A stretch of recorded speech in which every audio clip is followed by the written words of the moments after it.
আমি অধিকাংশ বাবা মাকে দেখেছি বোনের জমি ফাঁকি দিয়ে সন্তানদের জন্য রেখে যেতে।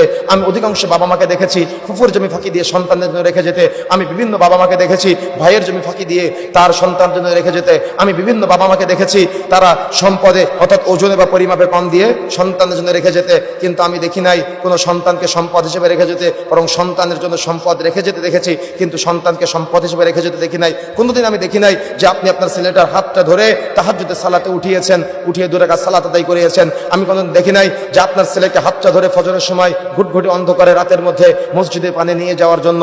আমি দেখি নাই কোনোদিন জুমার দিন আজানের আগে আপনি আপনার ছেলেটার হাতটা ধরে মসজিদ পানি নিয়ে গেছেন। আমি কোনোদিন দেখি নাই যে আপনার ছেলেকে আপনি জান্নাতের আশা জুগিয়েছেন যে আব্বু তোমাকে জান্নাতুল ফিরদাউসে যেতে হবে, আব্বু তোমাকে রাইয়ান নামক দরজা দিয়ে জান্নাতে প্রবেশ করতে হবে, আব্বু তোমাকে রাসূলের সাথে জান্নাতে থাকতে হবে। আমি এমন কোন আশা আকাঙ্ক্ষা উদ্দীপনা আপনার মাঝে দেখি নাই। এজন্য আমি ব্যথিত হয়েছি, আমি কষ্ট পেয়েছি যে আমি দেখি নাই কোনোদিন যে আপনি আপনার সন্তানকে পাশে বসিয়ে বলেছেন যে আব্বু তোমাকে কিয়ামতের মাঠে মিজানের পাল্লা, নেকির পাল্লা ভারী হতে হবে, পাপীর পাল্লা হালকা হতে হবে। আব্বু কিয়ামতের মাঠে তোমাকে আমলনামার ডান হাতে পেতে হবে।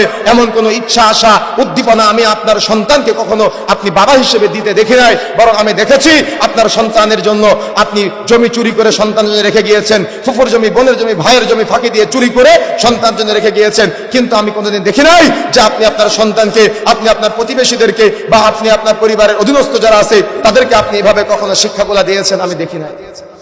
তাহলে আপনি কি ব্যর্থ পিতা? আপনি তো সফল পিতা হতে পারেন নাই। সফল পিতা হওয়ার জন্য আমাকে আপনাকে প্রচেষ্টা